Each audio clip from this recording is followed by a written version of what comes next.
Good morning. In this part of the video, we are going to cover the explanation of On His Blindness. This is a kind of sonnet written by John Milton. तो John Milton के द्वारा जो लिखा गया एक प्रकार का sonnet है, क्या ये एक प्रकार का सोनेट है। तो सोनेट जो होती है वो कितने लाइन की होती है? आपकी 14 लाइन की पंक्ति होती है, आपका पोएम होती है, लेकिन ये अलग अलग प्रकार की होती है। जो जॉन मिल्टन ने ऑन हिज सोनेट लिखा है, थोड़ा सा उसके बारे में जानने का प्रयास करते हैं। ब्रीफली बताएंगे, ज्यादा अंदर नहीं जाएंगे, ठीक है। होता है क्या, इटली में एक पोइट होता है, इटली नाम का कंट्री में, ठीक है, जिसका नाम है पेट्रार्क। इसको पेट्रार्क भी कहते हैं, स्पेलिंग है PETRARCH, PETRARCH, ऐसा ही है पेट्रार्क। इसको पेट्रार्क या पेट्रार्क कहा जाता है, ठीक है। इन्होंने अपना एक सोनेट बनाया था जिसका नाम पड़ा पेट्रार्कन सोनेट। बाद में क्या हुआ, 16th सेंचुरी में, मतलब 16वीं सदी में, एक बहुत ही फेमस व्यक्ति था जिसका नाम था sir Thomas Watt, Thomas Watt, ठीक है। यह व्यक्ति ने क्या किया, इसको इंट्रोड्यूस किया और उसके बाद क्या हुआ, ये इंग्लैंड में आ गया, ठीक है। तो इसको जो है जॉन मिल्टन ने फिर से अपने तरीके से अपने सोनेट में लिखने का प्रयास किया, और जो सोनेट उन्होंने प्रकार लिखी वो क्या क्या कहा गया, पेट्रार्कन सोनेट। तो ये तो रही सोनेट की बात। सोनेट अलग अलग प्रकार के होते हैं और हम कभी सोनेट जब पढ़ाएंगे तो उसके बारे में बताएंगे सोनेट कितने टाइप्स के होते हैं। अब चलते हैं थोड़ा इस सोनेट में और जानते हैं कि आखिर में क्यों लिखा गया। तो देखिए हुआ क्या कि 44 के अराउंड में, 44 एज की अराउंड में, आयु की उम्र में लगभग, जॉन मिल्टन जो है इतना ब्रिलियंट स्टूडेंट रहा अपने जीवन काल का, और रिच फैमिली से बिलोंग करता था। ये जो है काफी अमीर परिवार से थे, ऐसा नहीं था गरीब थे। ये बहुत ही ब्रिलियंट स्टूडेंट थे, पढ़ने में इनका मन बहुत लगता था और देर देर रात तक पढ़ते रहते थे। तो क्या हुआ, ये अंधे हो गए, और अंधा होने के बाद इन्होंने इस सोनेट में ऑन हिज ब्लाइंडनेस में, क्योंकि नाम ही है ऑन हिज ब्लाइंडनेस, अपने अंधापन पर, जैसे कि नाम है सोनेट का, इन्होंने अपनी दर्द बयां किया। और दर्द में इन्होंने कुछ रिग्रेट लिखा है, कुछ इन्होंने ईश्वर से डर के बारे में भी लिखा है, फियर के बारे में भी लिखा है, और इन्होंने ये भी मेंशन किया है, जिक्र किया है इस सोनेट में कि ये और भी बेहतर लिख सकते थे अगर ये अंधे नहीं होते। हालांकि अंधा होने के बाद भी इनका जो सुपर वर्क आता है जिसका नाम है पैराडाइस लॉस्ट, पैराडाइस लॉस्ट, अंधा होने के बाद ही लिखा जाता है पैराडाइस लॉस्ट, ठीक है। ये इतना अच्छा एपिक होता है, एपिक कह सकते हैं इसको। पैराडाइस जो लॉस्ट होते हैं ये एक प्रकार का एपिक होते हैं। एपिक का मतलब होता है महाकाव्य होते हैं, जैसे रामायण महाभारत होते हैं। इसके बाद सैमसंग एग्नेस्टिस वगैरह जो होते हैं इसी के बाद लिखा जाता है, ठीक है। तो चलिए अब हम इसको शुरू करते हैं और जानते हैं थोड़ा सा इनके बारे में, देखते हैं क्या सब दे रखा है। ये तो मैंने ब्रीफली थोड़ा सा बता दिया। देखिए, क्योंकि अंधा होने के बाद लिखे थे, तो अब मन में क्वेश्चन होगा कि अंधा होने के बाद कोई व्यक्ति कैसे लिख सकता है। तो इनके अंदर इतना टैलेंट था कि अंधा होने के बाद भी लिखते थे। हालांकि इसके ऊपर क्रिटिक्स जो है अलग अलग मत देते हैं, लेकिन अभी फिलहाल में आपको इस पोएम को जानना है, सोनेट को जानना है, तो उतना डीपली नहीं जानना है, ठीक है। चलते हैं। इनका जो जन्म है जॉन मिल्टन का, वो 1608 में हुआ था। देखिए 9 दिसंबर दे दिया है, तो इनका जन्म जो है 9 दिसंबर 1680 को कहाँ हुआ था, तो लंदन में हुआ था, और जगह का नाम है ब्रेड स्ट्रीट में। He was a well known Puritan poet of the 17th century. वो अपने जाने माने जो धार्मिक समूह के लोगों का जो ग्रुप होता था या पोइट होता था उस समय में, ये काफी जाने माने जाते थे। और 17th सेंचुरी में, 17th सेंचुरी कब शुरू हुआ, 1601 से लेकर 1699 तक। इट इज वाइडली एक्नॉलेज्ड, मतलब काफी बड़े पैमाने पर यह स्वीकार किया जाता है। It is widely acknowledged means बड़े पैमाने पर यह स्वीकार किया जाता है that he lost his eyesight, उन्होंने अपनी आंख की रोशनी खो दी थी, but developed his insight to the maximum. लेकिन उनकी जो गहरी समझ थी, उसको इनसाइट कहा गया है, उसको बिल्कुल उच्च स्तर तक उन्होंने विकसित किया था। मतलब भले ही आंख की रोशनी चली गई, लेकिन उनकी जो अंडरस्टैंड करने की जो क्षमता थी, किसी चीज को अंदर जाके अंडरस्टैंड करने की, उनको उन्होंने काफी ऊंचे स्तर तक, मैक्सिमम लेवल तक जो है उसको विकसित किया।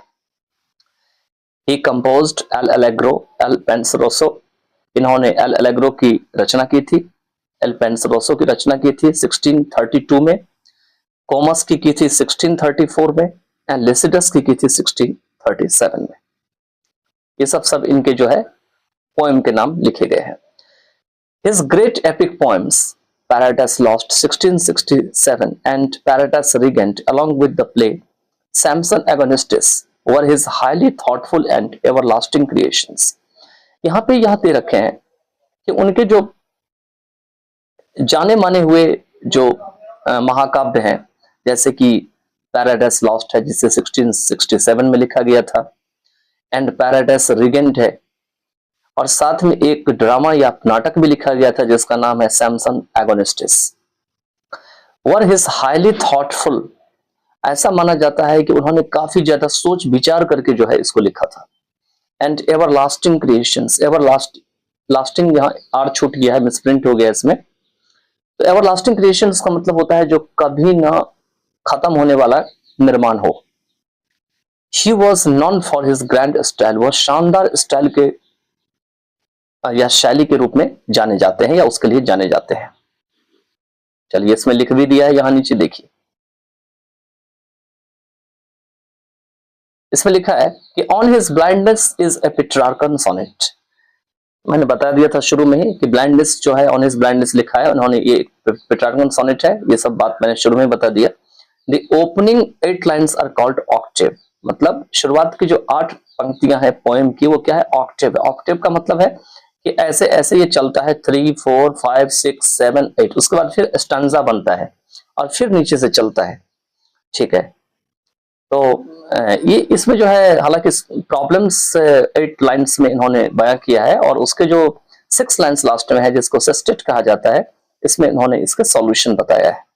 ठीक है, Whereas the concluding 6 lines, जबकि खत्म होने वाली जो 6 लाइन है, कंक्लूड मतलब खत्म होने वाली, जिसे कि सेस्टेट कहा जाता है। सेस्टेट मतलब इसमें 6 लाइन्स होते हैं, 3 4 5 6। ठीक है, नेक्स्ट दे रखे हैं, this sonnet deals with his mental condition, यह जो सोनेट है उनकी जो मानसिक अवस्था है उनके बारे में बताती है, क्योंकि इस सोनेट में उन्होंने अपने दर्द को लिखा था।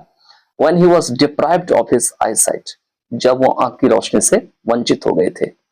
हम लोगों के साथ भी ऐसे लाइफ में होता है, जब हम लोगों के साथ बहुत बुरा हो जाता है तो हम इस तरह से ही अपनी जो है थिंकिंग करने लगते हैं कि ऐसा शायद मेरे साथ हुआ होगा या होने वाला है। तो ये तो था इनके बारे में। अब इसमें कुछ क्वेश्चंस दे रखे हैं, अगर ये तो खुद ही आपको करना है, लिखना नहीं है। जैसे कि how is the visually challenged person socially recognised, अगर किसी आदमी की आंख की रोशनी चली जाती है तो ऐसे आदमी को समाज कैसे, किस नजर से देखता है, कैसे उसको समाज पहचानती है। ठीक है, दूसरा सेकंड है, discuss the modes and manners of a man who is unable to see the world, ऐसे आदमी जो इस संसार को नहीं देख सकता है या उसका जो जीने का ढंग होता है, इसके बारे में जो है आपको चर्चा करना है। और लास्ट है थर्ड में, point out the feelings and emotions of a man who has lost his her eyesight, ऐसे व्यक्ति जिसने अपनी आंख की रोशनी खो दी है, उनके अंदर की जो इमोशंस है या फीलिंग्स है उसके ऊपर थोड़ा चर्चा करना है। तो चलिए आप सोनेट की ओर चलते हैं। देखिए, जैसे कि हमने बताया था कि शुरुआत में इन्होंने क्या कर रखा है, ऑक्टेव का प्रयोग कर रखा है। देखिए, 1 लाइन यहां है, 1 2 3 4 5 6 7 8, मतलब टोटल जो है इसमें 8 लाइन है, 1 2, तो ये क्या बन गया, ऑक्टेव बन गया टोटल मिलकर के, 4 5 6 7 8। ठीक है, ऐसे करके जो भी है यहां से ऐसे करके मिला लीजिएगा तो ऑक्टेव बन गया। अब चलते हैं, देखते हैं। अब यहाँ पे मिल्टन शुरू करते हैं अपने दर्द को लिखना और बताते हैं किस तरीके से जो है उनके साथ अच्छा नहीं हुआ लाइफ में जब उनकी आंख की रोशनी चली गई। तो सबसे पहले लिखते हैं, When I consider how my light is spent, जब मैं इसके बारे में सोचता हूं कि मेरी आंख की रोशनी कैसे चली गई, एर हाफ माई डेज, मतलब मेरे आधी जिंदगी जीने से पहले ही, एर मतलब पहले, हाफ माई डेज का मतलब मेरी आधी जिंदगी, मेरी आधी दिन। In this dark world and white, क्योंकि आंख की रोशनी चली गई तो यह दुनिया हमारे लिए अंधेरी हो गई है, और यह दुनिया मेरे लिए बहुत बड़ी सी लगती है। ऐसा लगता है जैसे अब यह दुनिया इतनी छोटी नहीं है। And that one talent which is death to hide, और मेरे पास जो टैलेंट थे लिखने की, हालांकि इस टैलेंट का यूज जो है बिब्लिकल में मैथ्यू के द्वारा लिया गया है, जो लाइन से कुछ दिया गया है, जहां पर मैं 3 व्यक्ति के अंदर टैलेंट को उसके मास्टर देखे गया था। लेकिन उस चीज की चर्चा हम ब्रॉडली यहाँ नहीं करेंगे, बिकॉज उतना ज्यादा आपको यहाँ नहीं सीखना है। लेकिन ऐसा माना जाता है कि उस टैलेंट को भी यहाँ से कनेक्ट किया जाता है, ठीक है। तो यहाँ पर मैं एंड दैट वन टैलेंट, और वह जो एकमात्र मेरे अंदर जो टैलेंट था, जो मेरे अंदर जो प्रतिभा थी, which is death to hide, जिसे छिपाना मृत्यु के समान है। लॉस्ट विथ मीन्स यूजलेस, वह मेरे अंदर तो है, क्योंकि आंख की रोशनी भले ही चली गई है लेकिन टैलेंट तो नहीं गई है अभी, तो मेरे अंदर है, लेकिन वो टैलेंट यूजलेस है, बेकार है, उसका कोई काम नहीं है। Though my soul more bent to serve therewith my maker, भले ही अभी भी मेरी जो आत्मा है वो मेरे जो मेकर है, मेकर का मतलब यहाँ पे गॉड हो गया, ईश्वर हो गया, उसको सर्व करने के लिए लीन है, झुकी हुई है। बेंट मतलब लीन होना। And present my true account, और मैंने जो भी जिंदगी में किया उसको दिखाने के लिए, उसको वहां देने के लिए, ईश्वर के सामने रखने के लिए। प्रेजेंट मतलब रखने के लिए, देने के लिए। लेस्ट हियर रिटर्निंग चाइल्ड, मतलब मैं इसलिए देना चाहता हूं कि कहीं ऐसा ना हो कि वो हमको डांट लगाए बदले में, रिटर्निंग मतलब बदले में हमको डांटे फटकारे। Doth God exact jail labour light night, कहते हैं यहां पर मैं बहुत शॉर्ट में और बहुत ही मीनिंग को एकत्र करके लिखा गया है कि क्या ईश्वर को ऐसे लोगों से भी मेहनत करवाना उचित लगता है उनसे, जिस व्यक्ति की आंख की रोशनी चली गई है, ठीक है। आई फॉन्डली आस्क, यहाँ फॉन्डली का मतलब प्यार से भी वैसे होते हैं, लेकिन यहाँ पे फॉन्डली का मतलब मूर्खतावश भी हो सकता है। तो मैं फॉन्डली पूछता हूं, मतलब ये बात पूछता हूं, क्या पूछता हूं कि क्या ईश्वर को उन लोगों से भी लेबर करने की करना उचित लगता है, सही लगता है, जिसकी आंख की रोशनी चली गई है। बट पेशेंस टू प्रिवेंट, लेकिन मेरे अंदर की जो धैर्य है वो मुझे रोकती है।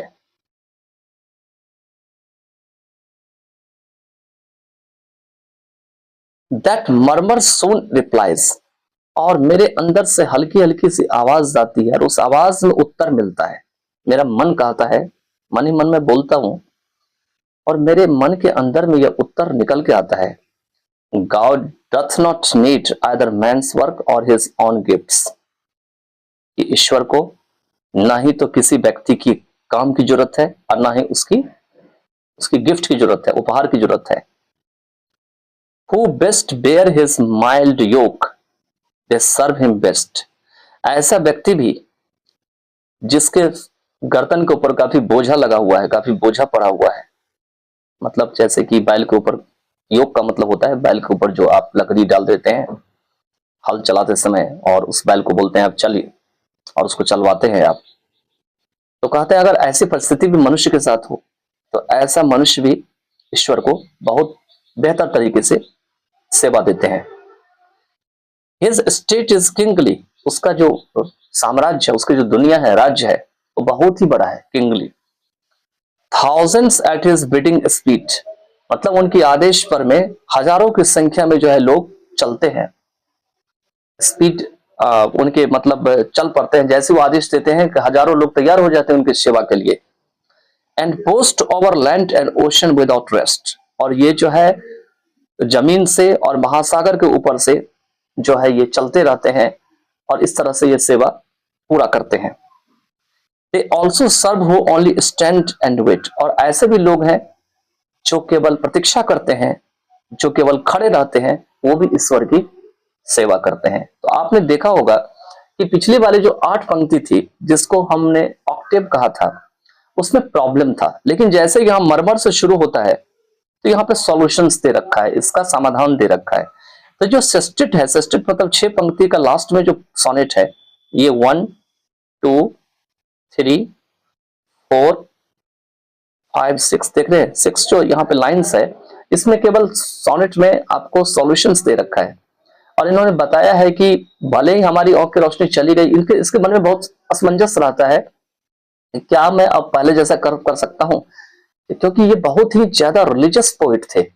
इनके मन में गॉड के प्रति बहुत ज्यादा हाई क्वालिटी का थॉट्स रहता था, और गॉड के प्रति यही कारण है कि इन्होंने लिखा बहुत बड़ा सा एपिक पोएम जिसका नाम है पैराडाइस लॉस्ट। फिर इन्होंने दोबारा उसका भी रिजल्ट भी लिखा, रिस्पॉन्स भी लिखा, जिसका नाम था पैराडाइस रिगेंट। ठीक है, तो इसी कारण से इन्होंने जो है पहले जो 8 लाइन है उसमें ये गॉड से जो है ऐसा मालूम पड़ता है कि गॉड ने तो छीन लिया इनकी आंख की रोशनी, लेकिन शायद अब वो बात नहीं हो पाएगी उनके अंदर में जो बात गॉड डिमांड कर रहे थे उनसे।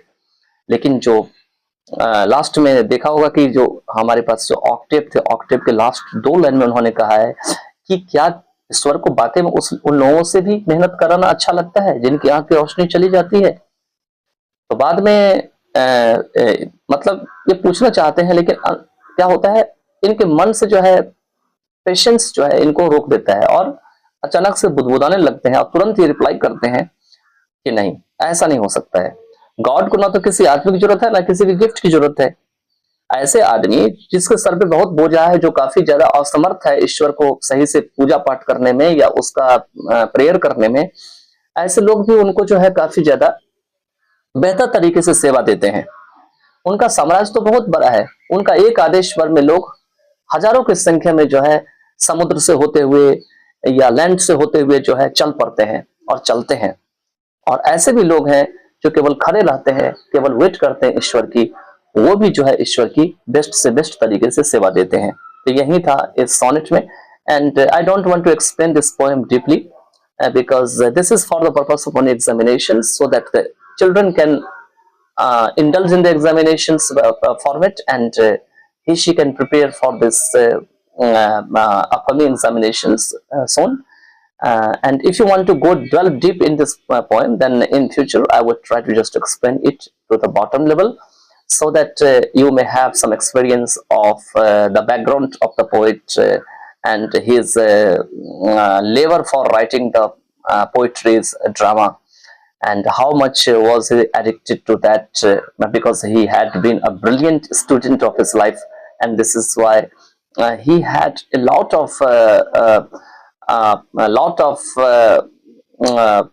of enthusiasm to create such kind of the works.